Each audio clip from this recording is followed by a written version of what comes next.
அமெரிக்காவின் அட்லாண்டா நகரில் ஜூலை 7ஆம் தேதி நடைபெற்ற உலக கால்பந்தாட்ட போட்டியில் அர்ஜென்டினாவும் எகிப்தும் நேருக்கு நேர் மோதின.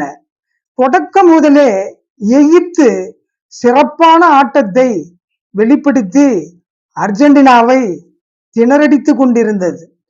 ஒரு சமயம் எகிப்தின் மார்வன் அட்டியா தூக்கி அடித்த பந்தை யாசர் இப்ராஹிம் தலையால் முட்டி கோலாக்கினார். முதல் பாதியில் 1-0 என்ற கோல் கணக்கில் எகிப்து முன்னிலை பெற்றது.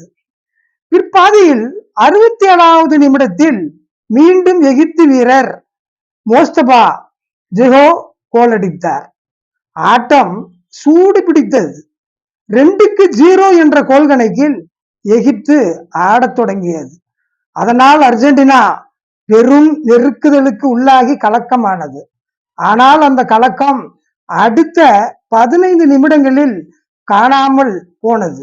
ஆம், 79வது நிமிடத்தில் கிறிஸ்டியன் ரிமோரியா ஒரு கோல் அடித்தார். 83வது நிமிடத்தில் லயோனல் மெஸ்ஸி ஒரு கோல் அடித்தார். கடைசி நிமிடத்தில் என்ஜோ பெர்னாண்டஸ் ஒரு கோல் அடித்தார். ஆக 3-2 என்ற கோல் கணக்கில் அர்ஜென்டினா வெற்றி பெற்று உலகின் தலை சிறந்த அணி என்பதை நிரூபித்து காட்டியது.